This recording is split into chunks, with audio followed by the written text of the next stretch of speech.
They sent soldiers to Class 15 Hellworld. Nothing happened like they hoped.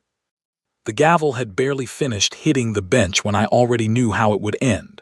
7 judges, 1 verdict, 0 mercy. I had been standing in that tribunal room for 11 minutes, and every second of it felt like a countdown to something I could not walk away from. The room was cold in the way that important rooms always are, the kind of cold that says the people inside it have decided they are more important than your comfort. 6 of the judges were human officers in pressed uniforms. The 7th was not human at all. Ambassador Gal Voris of the Galactic Coalition sat at the far right of the bench, a tall, pale creature with 4 narrow arms and 2 sets of eyes that never quite looked in the same direction. He had no expression I could read. He did not need one. He was there to observe officially. Unofficially, he was there to make sure the outcome went the way the Coalition wanted. My name is Yara Moss, Private, 3rd Penal Combat Division, United Earth Forces, formerly a squad leader in the 9th Mobile Infantry, formerly a decorated veteran of the Kessel Station campaign, and currently the most inconvenient person in the room. Here is what I had done. During the final push at Kessel Station, my commanding officer, Colonel Holt, had issued a full retreat order while our sister units were still pinned under fire. Regulation said retreat. My gut said no. I disobeyed. I held my squad in position, coordinated a flanking move with 2 other squad leaders who trusted me more than they trusted the order, and we pulled 300 soldiers out of a kill zone before the enemy closed it. 300 people who would have died went home instead. Then the inquiry started. Because when you disobey a direct order from a colonel who also happens to be a close personal friend of Galactic Coalition, Admiral Veldorath, a 3-eyed, 4-armed being with a long memory and a longer political reach, the fact that you were right does not matter very much. What matters is that Admiral Veldorath had publicly predicted that position would fall, and I had publicly made him wrong. The tribunal found me guilty of insubordination, dereliction of command structure, and conduct unbecoming. They sentenced the entire 3rd Penal Combat Division, 1,200 soldiers, most of them people who had done far less than I had, to a punitive deployment. Not a prison. Something worse. They gave us Vorith IV. I had heard the name once, in an intelligence briefing 2 years ago. The officer who mentioned it had moved on quickly, the way people move on from something they do not want to think about too hard. Vorith IV was a Class 15 Hellworld designation. In the Galactic Coalition's planetary rating system, Class 1 was a garden world. Class 5 was survivable with basic equipment. Class 10 was hostile enough to require full environmental suits and heavy tech support. A Class 15, there were only 9 of them in cataloged space, was a category that existed mainly to explain why a planet had no settlers, no outposts, and no recorded survivors. Gravity was 2.3 times Earth standard. Atmospheric toxicity was rated level red, corrosive to unprotected tissue within 4 hours. Surface temperature ranged from -90 degrees at night to over 200 degrees near the volcanic vent zones. Electromagnetic storms rotated across the surface on a cycle that every probe sent there had described as irregular. Fauna threat level was extinction class. The biosphere rating was listed as active adaptive hostility, meaning the ecosystem had been observed to evolve in response to new organisms, producing new threats specifically tailored to whatever had arrived. The Coalition ambassador handed me the deployment file on the dropship. He did it with a smile that did not reach either set of his eyes. He said we were being given a chance to demonstrate our commitment to Coalition standards of conduct. I said nothing. I sat down. I opened the file. The dropship shook through re-entry, and the lights flickered, and 1,200 soldiers sat quietly around me with expressions that ranged from resigned to terrified. Outside the hull, a planet that wanted every one of us dead was rushing up to meet us. By page 3 of the deployment file, I had already found the first pattern. The electromagnetic storm cycle was described as irregular, but the data logs from the 3 unmanned probes that had lasted longer than 6 hours All showed interference spikes at intervals that were not random. Not quite regular, but not random either. I pulled out my field notebook, actual paper, actual pen, both useless to enemy jammers, and started writing. Our captain, Owen Grant, dropped into the seat beside me. He was a lean, sharp-faced man in his late 30s with the kind of calm that came not from confidence, but from having already accepted bad situations. He glanced at my notes and raised one eyebrow. "We haven't landed yet," he said. "I know," I said. He looked at the file in my hands. He looked at the notebook. He looked at me. "What are you finding?" he said. I showed him page 3. I showed him the pattern I had marked in the margins. He was quiet for a long moment. Then he took out his own pen. "What else?" he said.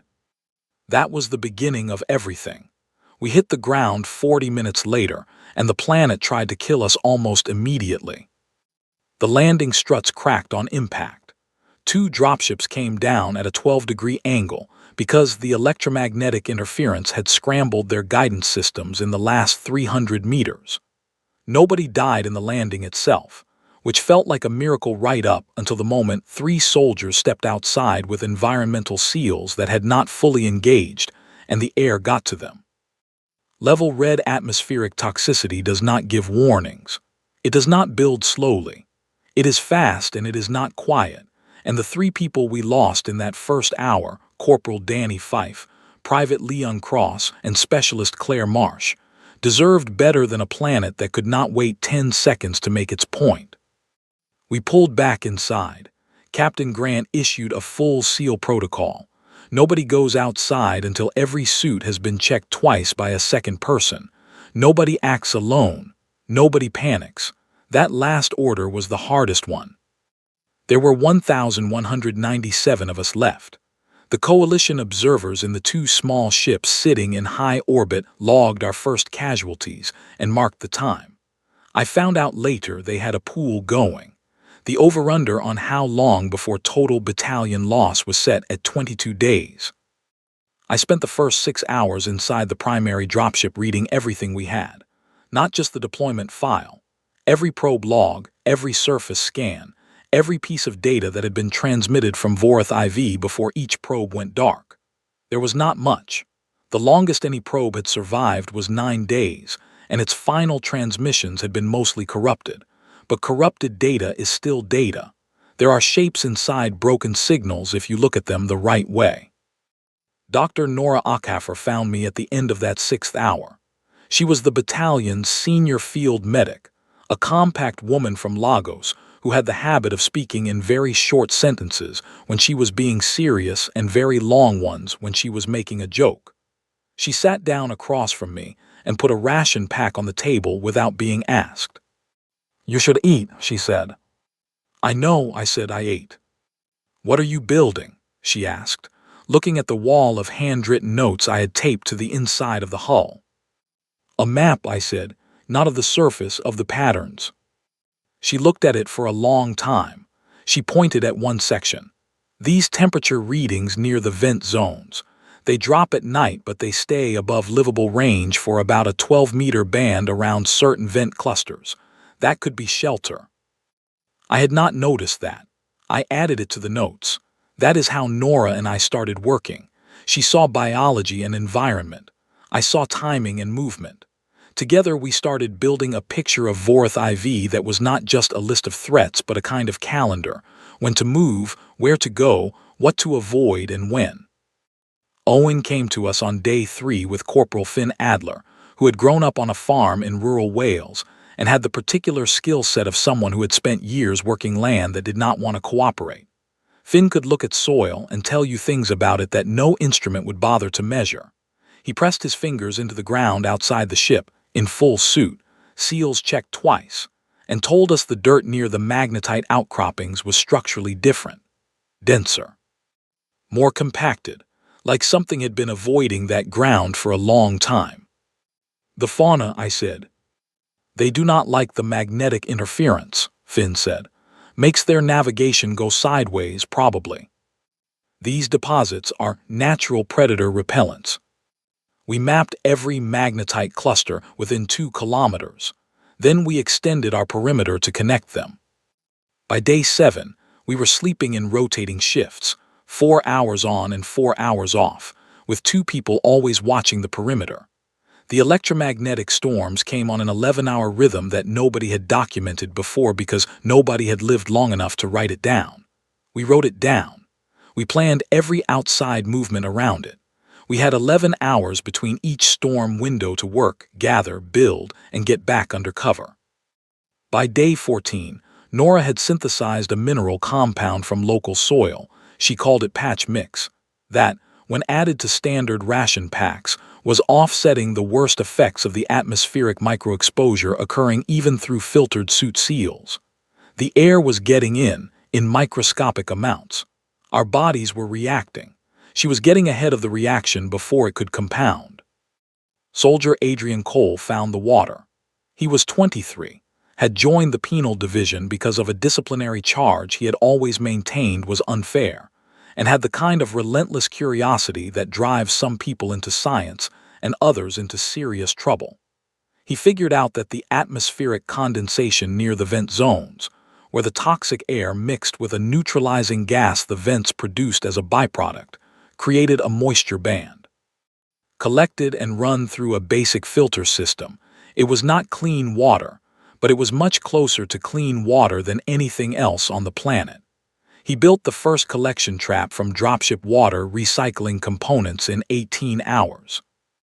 On day 19, we saw the creature for the first time. It came out of the rocky highlands to the east, moving on 6 thick limbs with a low, rolling gait that covered ground faster than it looked like it should. It was approximately 9 meters long, with a hide that seemed to absorb light rather than reflect it, and 2 sets of eyes, 1 pair for standard vision, 1 pair, we realized later, for heat detection. It circled our perimeter for 45 minutes. It did not come inside the magnetite line. Finn named it Gerald. "That is a ridiculous name for that creature," Owen said. "It looks like a Gerald," Finn said. "I had an uncle named Gerald. He had the same energy." Gerald came back on day 21 and sat outside the perimeter for 2 hours. Then it left. On day 28, it came close enough that 2 soldiers raised their weapons. I told them to hold. "It has not come in," I said. "It keeps coming back, but it has not come in. It is figuring us out. Let it figure us out." They thought I was being unreasonably calm. Maybe I was, but Gerald never came inside the perimeter, not in 6 months on that planet. By week 4, the soldiers on watch had started keeping a separate log entry for each of Gerald's visits, noting the time, duration, and direction of approach. It gave them something to focus on besides fear, which was exactly the point. By day 40, we had mapped 42 square kilometers of surface. By day 50, the first crude structure was standing, not a dropship, not a prefab unit, but something we had built from volcanic stone, magnetite-reinforced walls, and a sealant compound Nora had developed from local mineral resin. It held heat from the vent below it. Its walls disrupted heat signatures enough to make the fauna's detection unreliable. We called it Building 1. Naming it something grand felt like tempting the planet. Building 1 was fine. The coalition observers in orbit ran their numbers on day 60. Expected casualties for that timeline on a Class 15 designation, based on every historical data point they had, ranged from 60 to 90% of deployed personnel. Their models had been built on decades of probe data and coalition biological assessments. They were considered very accurate. Our actual casualties were 31. Out of 1,197, we had 1,166 alive and functional on day 60. Their models had not accounted for Finn reading the soil. They had not accounted for Adrian's collection traps or the 11-hour storm calendar or the magnetite perimeter. They had not accounted for any of it because they had assumed we would react to the planet the way everything else did by trying to endure it until it won. We were not enduring it. We were learning it. The difference, it turned out, was everything. On day 94, we built a greenhouse. It was Corporal Pete Nwachukwu's idea. He had brought seed packets with him in a waterproof case tucked into his personal kit: wheat, spinach, a hybrid bean variety his grandmother had developed in her garden in Bristol. When he brought them to me and said he thought the soil near the secondary vent cluster, combined with Nora's mineral compound as a growth supplement, might be workable, I told him to try it anyway. 3 weeks later, the first spinach was coming up. It was small and it tasted faintly metallic from the soil, but it was real food that Vorith IV had not made. It was food that we had made on Vorith IV. There is a difference, and it matters more than I can explain in practical terms. The settlement had a real shape by day 100. Building 1 had become 3 buildings. We had a covered walkway between them, lined with magnetite fragments, that allowed movement between structures without full suit protocol in calm weather. The smelter was running on captured vent gas, producing raw iron stock that Finn and a small team were using to reinforce weak points in the outer wall. Adrian had expanded the water collection system to 5 traps, producing a combined 40 liters per day. Nora had set up a medical bay in the second building, with equipment salvaged from the dropship medkits and tools she had made herself from local materials. We had a blackboard, an actual blackboard made from a smooth slab of volcanic rock and a chalk substitute Nora had found in the mineral deposits. We used it for shift schedules, storm timing, and daily status updates. On one corner of it, someone had drawn a small picture of Gerald. I did not ask who drew it. It made people smile, and smiling was a form of survival too. On day 112, a coalition shuttle descended from orbit and asked permission to land. It was phrased as a request. It was not really a request. I gave permission anyway, because I was curious what their expression would look like when they saw what we had built. Inspector Velshareth arrived in full environmental protection gear, accompanied by 2 staff officers and a recording drone. He was a Doraki, an insectoid species, roughly human height, with 7 eyes arranged in a curve across his face and 4 articulated arms that moved independently of one another. His species communicated partly through subtle shifts in their exoskeleton patterns, and right now his exoskeleton was doing something I could only describe as deeply confused. He had expected to find desperate survivors huddled in damaged dropships, running low on everything, slowly losing ground to the planet. Instead, he found a perimeter wall, 3 standing structures, a working smelter, a functioning greenhouse, a medical bay, and 1,166 soldiers who were, on the whole, doing reasonably well. I gave him the full tour. I showed him the water collection traps and the storm calendar on the blackboard and the magnetite perimeter markers. I showed him Building 2, which we had repurposed as a combined workshop and common room, where 4 soldiers were currently playing cards at a salvaged table while 2 others worked on repairing a suit seal at the workbench. Velshareth stood in the doorway and watched them for a long moment without speaking. "This is where the recreation happens," I told him. He made a sound I did not have a translation for. I took him to the greenhouse last. Pete was in there, kneeling beside the spinach rows, working on the irrigation channel. He looked up when we came in, nodded at me, gave the inspector a brief look and went back to work. "Your soldiers are growing food," Velshareth said. It was not a question. It sounded more like a piece of information he was trying to fit into a space where it did not quite belong. "We are," I said. "On a Class 15 world." "Yes." He was quiet for several seconds. Then he said, "How many casualties?" 31 total, I said, since arrival. He stood very still. His 7 eyes moved in a slow rotation that I had learned over the last hour meant he was recalculating something. That evening, he filed his report. I did not see it then, but one of his staff officers was not as careful with a personal data device as he should have been, and I had a soldier named Cal Briggs who had grown up breaking into secure networks for fun before the military gave him a more structured outlet for that particular talent. Cal read me the key lines while Velshareth's shuttle was still warming up.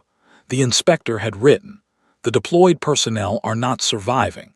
They are conducting what I can only describe as systematic and enthusiastic colonization. Recommend immediate Coalition Security Council review. I sat with that for a while. Then I told Owen, who sat with it for a while too.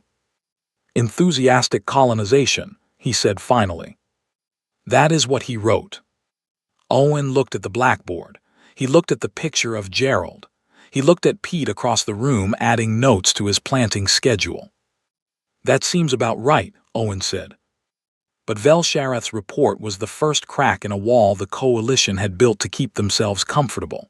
The supply shuttle that had been scheduled to deliver basic humanitarian provisions, a token gesture meant to look like care without actually providing it, was quietly canceled.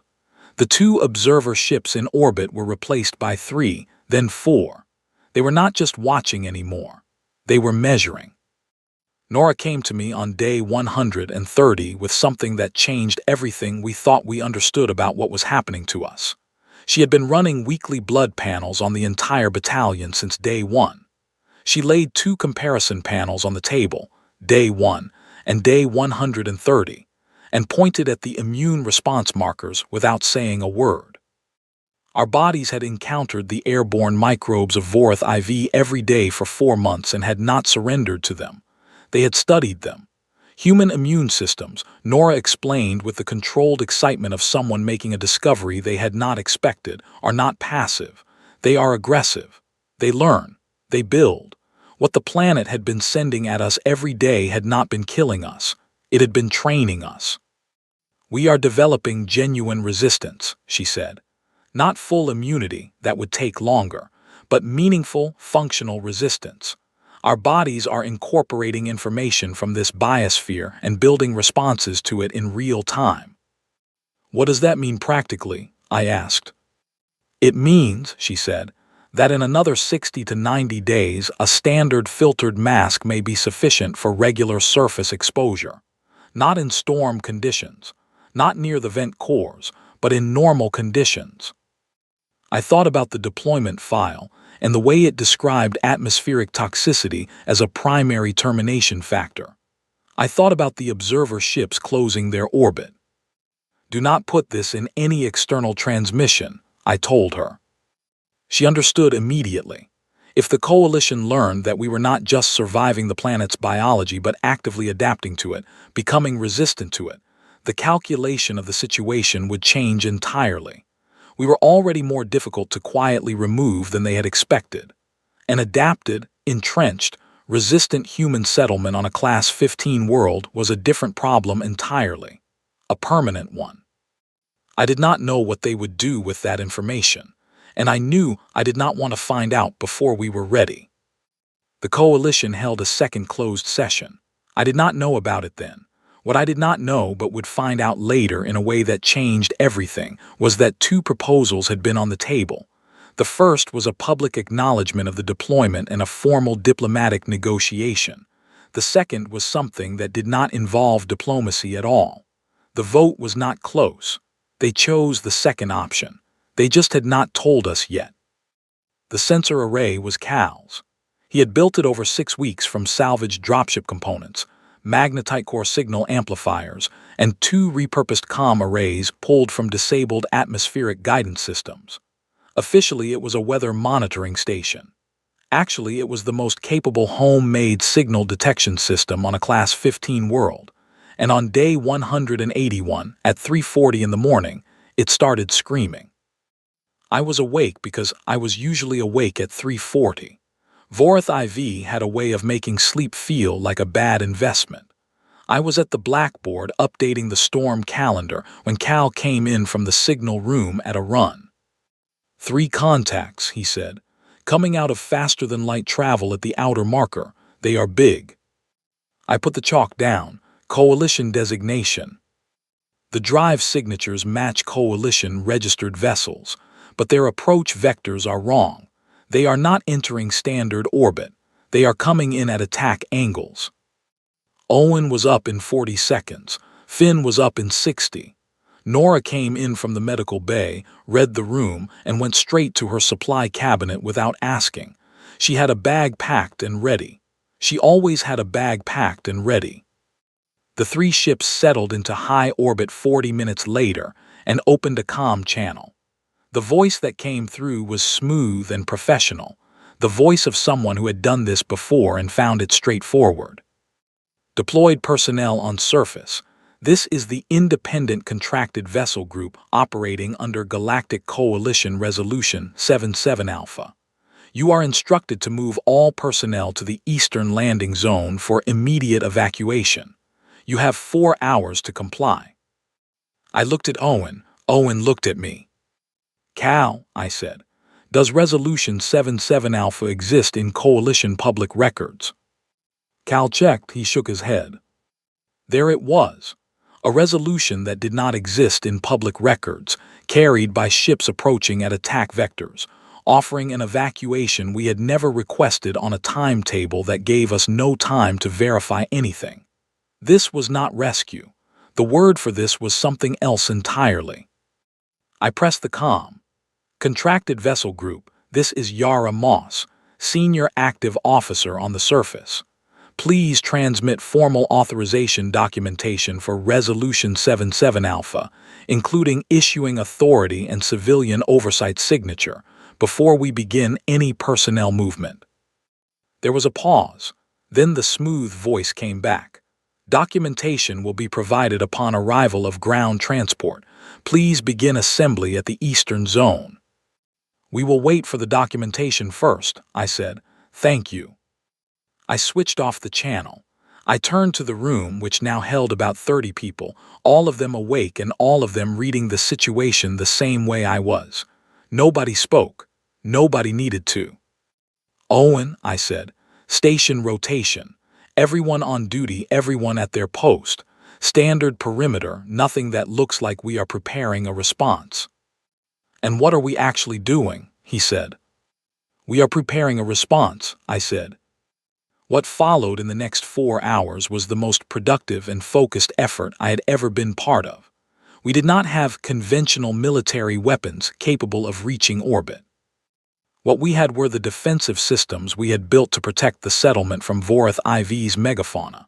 A captured orbital supply cache from a Coalition emergency relief shipment on day 40 that we had never officially logged as received. 2 fully intact dropship engines that had never been remounted, and Adrian Cole, who at this point had been improvising mechanical solutions on a toxic Hellworld for 6 months, and had the confidence of someone who had long since stopped being surprised by what was possible. Vent pressure cannon, Adrian said, pulling up his design schematics. We built it for the fauna. Effective range is currently 200 meters. If I reconfigure the compression chamber and redirect from the secondary vent intake, I can triple that, maybe more. That will not reach orbit, Owen said. Not for direct fire, Adrian said. But the vent network has 3 surface outlets in a 2-kilometer radius. If we run the pressure through all 3 simultaneously and use them to launch a mass driver payload instead of a gas burst, the kinetic energy at the top of the launch will be significant. How significant? I asked. He told me the number. Owen made a sound. You can build that in 4 hours, I said. I can build it in 3, Adrian said. If Cal helps with the calibration and Pete stops asking questions while I am working. Pete, who had not been in the room, appeared in the doorway at that moment. I ask good questions, he said. Go build it, I said. The magnetite pulse emitters were Finn's domain. He had been expanding and refining them for months, originally to extend the fauna deterrence range. Now he reconfigured the outermost ring of emitters to broadcast in a directional cone upward, aimed at the approach vectors Cal had logged. The pulse would not damage a ship's hull, but it would play complete chaos with any targeting and guidance systems that had not been hardened specifically against Vorath IV's electromagnetic interference patterns. And why would those systems be hardened for this world? Nobody lived on Vorath IV. Nobody had ever needed to plan for an entrenched settlement fighting back, because nobody was supposed to be alive here long enough to try. The railgun was the thing that surprised even me. 2 weeks earlier, Owen had come to me with a quiet, slightly embarrassed expression and said that a small team had been working on something unauthorized in a back section of Building 3. I had told him I did not want to know what it was until it was finished, and that if anyone got hurt building it, I was going to be very unhappy with all of them. Now Owen brought me to the back of Building 3, where a device had been assembled along the length of the main corridor using the main landing strut from one of the disabled dropships, magnetic accelerator coils stripped from the two unmounted engines, and a power coupling that made me nervous just to look at. "Does it work?" I said. "We tested it at low power," Owen said. "It works." "How much of the settlement does it destroy if the coupling fails?" "Some of it," he said, "not all of it." "Aim it at the middle contact," I said. At hour 3, the contracted fleet came back on the channel. The smooth, professional tone had developed a sharper edge. "Deployed personnel, your compliance window is closing. Ground transport will arrive at your location in 60 minutes. Any resistance will be treated as hostile action under Coalition Resolution 77 Alpha." "We are still waiting on that documentation," I said. The channel closed. Cal, watching the orbital sensor feed, spoke quietly. "The lead ship is charging forward weapon systems." Nobody ran. Nobody froze. 6 months on Vorath IV had produced a specific kind of person, and that kind of person does not run and does not freeze. They adjust. "Power up the pulse emitters," I said. "Adrian, are you ready?" Adrian's voice came back from the vent system, slightly breathless. 3 minutes. "You have 2, I said. 2.5, he said. The lead ship fired. Not at the settlement, a warning shot, impacting the highland ridge 2 kilometers to the north. The ground shook. Dust rolled off the magnetite wall.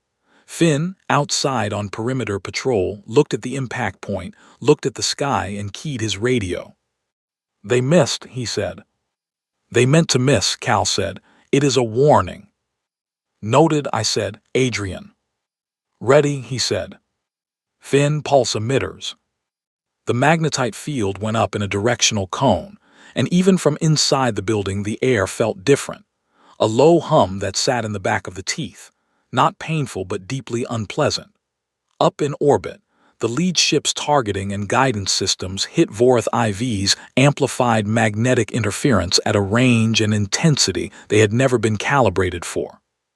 The vent cannon fired 3 seconds later, all 3 outlets simultaneously, coordinated by a timing mechanism Cal had built from a salvaged flight computer. The mass driver payload, dense magnetite slugs, weighted and shaped by Finn to aerodynamic specifications he had calculated by hand, left the surface at a velocity that cracked the air. The railgun fired at the same moment. The magnetic coils along the landing strut, accelerating a composite projectile in a flat arc that Owen had spent 2 days calculating for atmospheric compensation. Neither hit was precise. Neither needed to be. The lead ship's guidance was scrambled by the pulse emitters, its maneuvering systems firing irregular correction bursts that pushed it sideways into the edge of the mass driver spread. The kinetic impact was not catastrophic, but it was significant. Hull breach in the aft section. Propulsion damage. The ship dropped to a lower orbit, listing badly. The railgun round struck the underside of the second ship as it was banking to bring weapons to bear. Drive system failure, partial. The ship held position but was no longer maneuvering at full capacity. The third ship did not wait to see what came next. It jumped to faster-than-light travel without a second transmission, leaving its contracted partners behind without a word. The lead ship broadcast a cease signal 20 minutes later, engines cold, weapons powered down. Owen looked at me. "They surrendered." "They are asking for negotiation," I said. "Get the boarding team ready." We went up in one of the functional dropships, 20 soldiers moving through zero-gravity corridors that still had emergency lighting blinking orange. The crew of the contracted vessel was 12 people. They were professional, disciplined, and completely unprepared for the reality of soldiers who had spent 6 months being trained by a Class 15 world. There was no confrontation. There was a standoff that lasted 4 minutes, and then there was a very orderly surrender. Cal went straight for the databank core. He pulled it in 40 minutes. Every file, every transmission, every encrypted order, and the encryption was Coalition Standard Grade 3, which Cal had been breaking for practice since day 90. The sealed Coalition Security Council session notes were in there. The cleanup authorization was in there. The vote record was in there. The original deployment order with the full approval chain and every name that had signed it was in there. Every single thing they had tried to make disappear was sitting in a salvaged data drive, orbiting a Class 15 world that was supposed to have solved their problem for them months ago. I sat in the captured ship's command chair and held the drive. "Send a transmission to Earth Command," I said. "Unencrypted, tell them to stand by." Owen looked at the drive in my hands. He looked at me.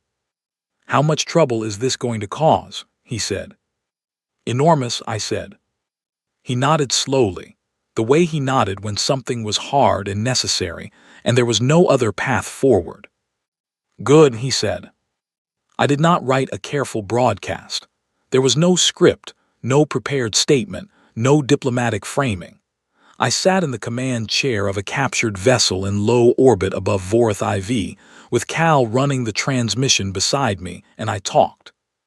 I told them everything from the beginning: the tribunal, the deployment order, the Class 15 designation and what it meant, the first 3 people we lost before the suit sealed, the 31 names in the casualty log read aloud one by one with rank and home city, the 11-hour storm calendar, the magnetite perimeter, Gerald, the spinach, Building 1, Nora's blood panels showing immune adaptation that a coalition-designed death sentence had not accounted for, Vel Sharath's report. The closed sessions, the cleanup order, the vote. Cal played the audio from the captured databanks. The actual voices, the actual words, the actual authorization chain, every person who had signed off on sending 1,200 soldiers to a planet they expected to never see anyone come back from. The transmission went out on every open human comm relay in the sector. Cal had routed it through the captured ship's long-range array, which had a coverage radius that made our surface equipment look like a child's toy. It reached the civilian relay network at Earth within 6 hours. Within 12 hours, it had propagated across every major news channel, personal comm network, and independent broadcast platform in human space. I had no way to watch what happened next in real time.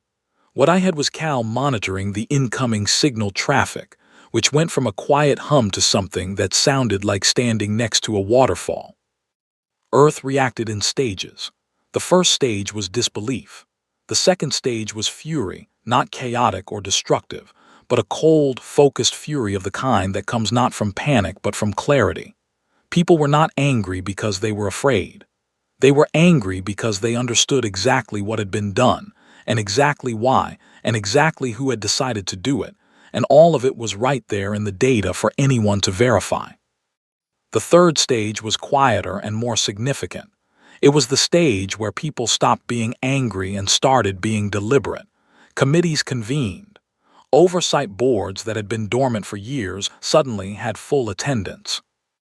Earth's ambassador to the Galactic Coalition, Dr. Petra Osai, who had spent 15 years being politely sidelined in every major coalition decision, walked into the Coalition Foreign Relations building and put the full transmission record on the table in front of the session chair without saying a single word.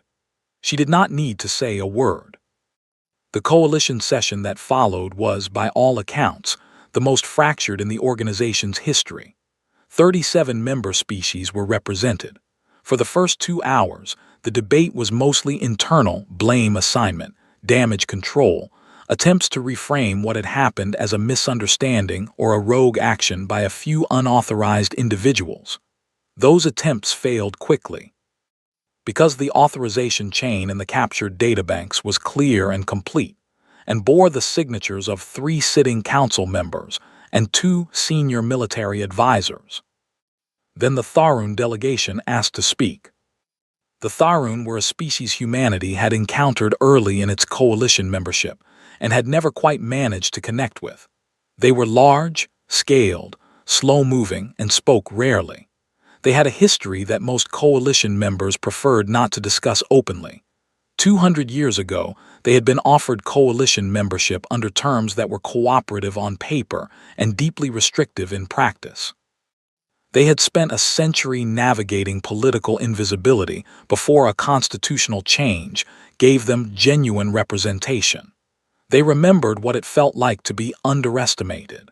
They remembered what it felt like to be treated as a problem to be managed rather than a people to be heard. Their senior delegate, Voss Theron, stood at the speaker's podium and said very few words. He said that the Tharun had watched the transmission from Vorth IV with specific attention.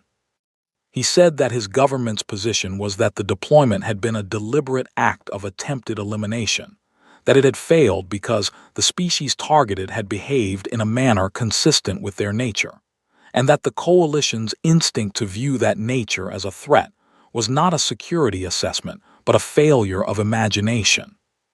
He said that the Tharun government was formally requesting a bilateral cooperation agreement with Earth's government, effective immediately, independent of the coalition framework. The room was very quiet when he sat down. Two other delegations, the Surath, a quick-moving species that had always maintained careful neutrality, and the deep ocean Kelari, who communicated through translated biological signal and rarely spoke in open session at all, both signaled support for the Tharun position. In 24 hours, the coalition's quiet anti-human bloc had lost 3 members, and it had not finished losing. By the time I arrived at the coalition summit chamber, the political landscape had already shifted 3 times. I came with Owen, Nora, Cal, Finn, Adrian, and Pete. All of us in Vorth IV field gear, not entirely because we were making a point, although we were, but also because it was what we had. Clean, repaired where needed, but unmistakably the gear of people who had lived on a Class 15 world for 6 months. The gravity adaptation was visible in how we moved. 6 months at 2.3 times Earth standard had changed our posture, our build, the way we held ourselves in a room. In the coalition chamber's standard gravity, we felt noticeably light. The room was full, a lot of eyes. I had developed the habit on Vorth IV of noting the direction and number of eyes watching me at any given moment, because on that planet that information kept you alive. The habit did not turn off just because I was standing in a political chamber instead of a magnetite-walled settlement. I walked to the podium. I had 3 things to say, and I said them.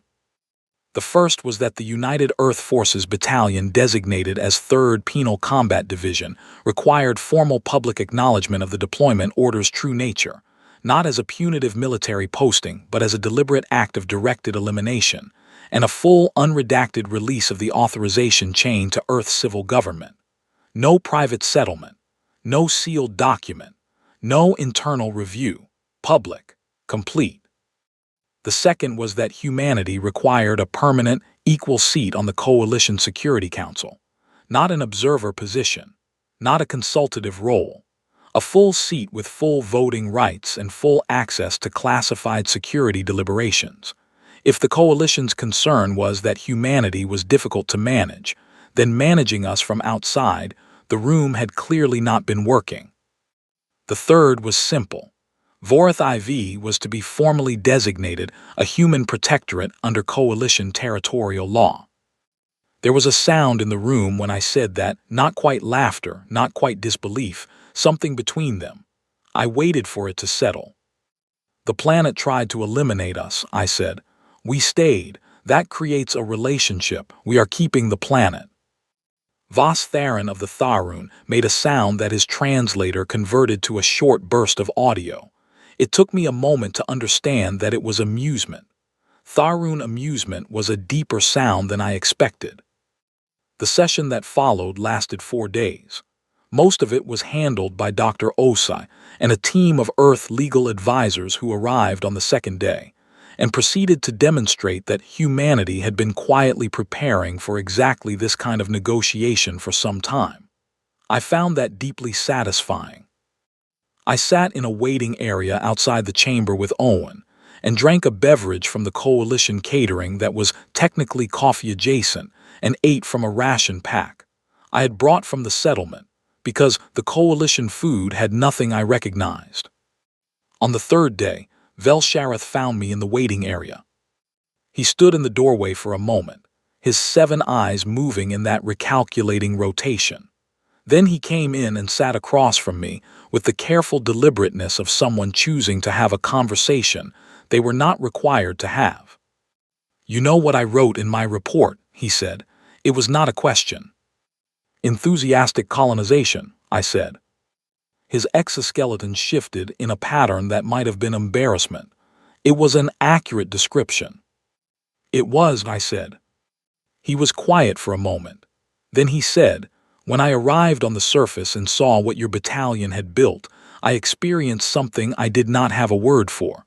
My species does not have a word for it. I had to search through human language archives afterward."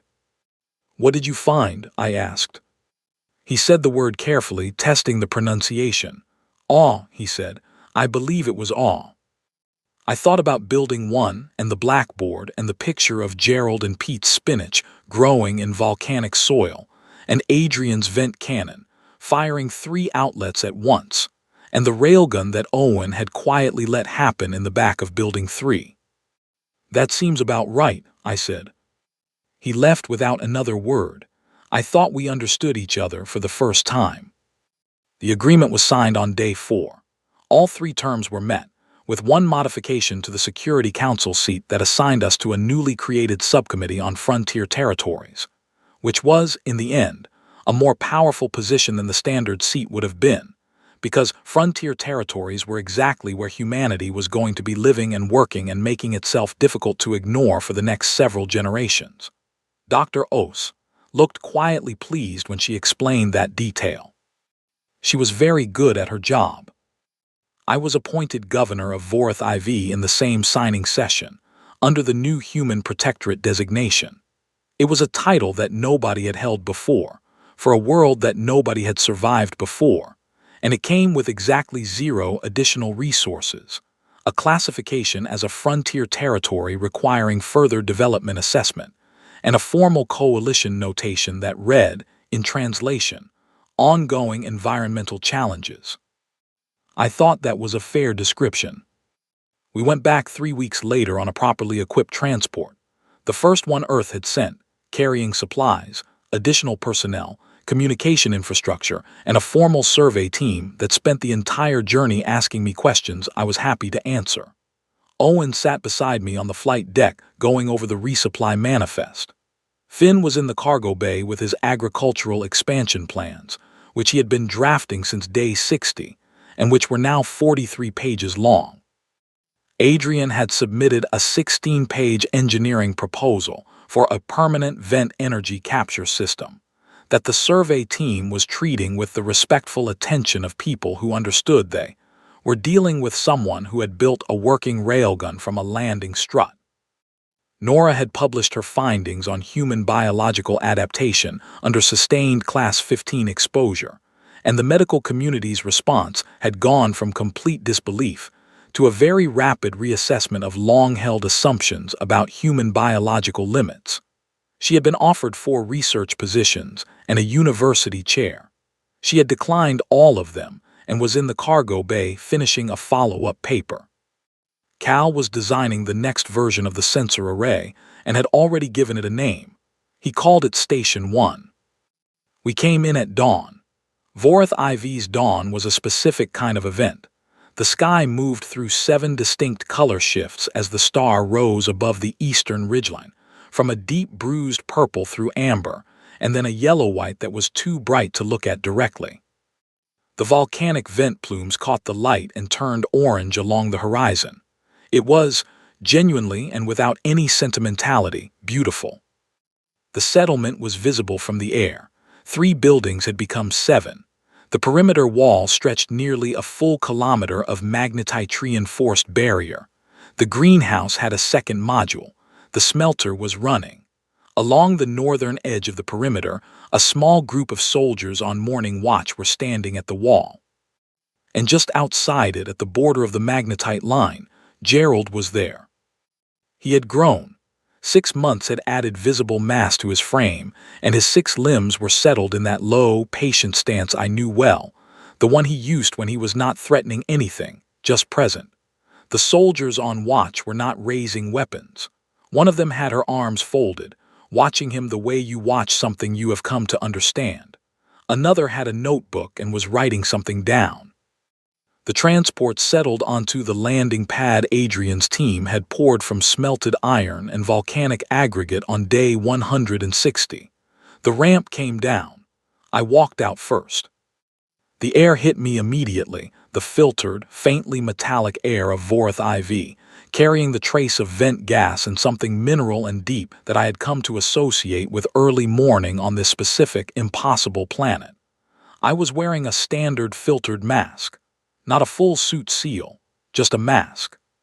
The soldiers at the northern wall saw me, and there was a sound, not a cheer exactly, more a collective exhale of something that had been held in for a while. Finn walked past me down the ramp with his agricultural plans under his arm and went directly toward the greenhouse without stopping. Owen stood beside me, looking out at the settlement. "Governor," he said, trying the word out. "Do not," I said. He smiled. He had been smiling more in the past 3 weeks than in the 2 years I had known him before Vorth IV. I walked to the northern wall. Gerald watched me approach. He did not move. I stood at the magnetite line and we looked at each other for a long moment. This enormous 6-limbed creature who had first circled our perimeter on day 19 and kept coming back, who had in some manner that defied easy explanation become a part of what this settlement was. I took a ration bar from my pocket and held it out. He ate it. The soldier with the notebook wrote something down.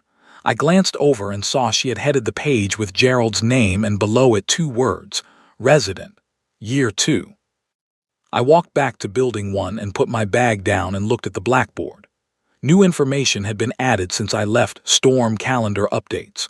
Water trap output increases from the 5th station. Pete's second crop report. A smelter maintenance schedule, and Cal's Station 1 signal coverage map spreading out from the settlement in a radius 3 times the size of the original array. In the corner, the drawing of Gerald was still there. Someone had added a careful detail beneath it that had not been there when I left. Below the picture, in small neat letters, the name and then a second line reading Resident, Year 1. I thought about the tribunal room. I thought about the cold and the gavel and the ambassador's smile that did not reach either set of his eyes. I thought about the deployment file handed over like a document that already knew its own ending. They had sent us to a Class 15 Hellworld. They had sent us without real resources, without any intention that we return, and with every confidence that the mathematics of the place would handle the rest. They had designed every detail of it to be a sentence with only one conclusion. The problem was that they had been thinking about it as an ending. Every calculation they ran, every model they built, every closed session they held, and every quiet vote they cast was built on the assumption that what they were dealing with was a problem to be removed, a variable to be zeroed out. They had never seriously considered the possibility that we would look at the worst place in the catalogued galaxy and start taking notes. Not because we were reckless, not because we did not understand the danger. We understood it completely. We read every page of that deployment file and we knew exactly what we were walking into. We understood it and we showed up anyway because showing up is what we do. Because when humans encounter something that is hard and hostile and wants them gone, something deep and stubborn inside us does not say we should leave. It says we should understand this better. It says, where is the pattern here? It says, where is the water? It says, I wonder if anything grows in this soil. They sent soldiers to a Class 15 Hellworld and hoped we would disappear. Instead, we named the storms and mapped the minerals and learned the fauna and built walls and grew food in volcanic ground and turned the planet's own defenses skyward when they sent ships to finish what the planet had not managed to start. We did not win because we were stronger than the planet. We won because we were more stubborn than their expectations. We won because they saw a death sentence and we saw a problem that needed solving. We won because Finn understood what soil was saying, and Adrian understood what pressure could do, and Cal understood what signals were hiding, and Nora understood what our bodies were learning. And because Owen trusted all of them, and I trusted Owen, and somewhere inside the logic of all of that, 1,166 people came home from a place that had never sent anyone home before. Vorith IV, Class 15 Hellworld, Human Protectorate. Year 2 started the next morning.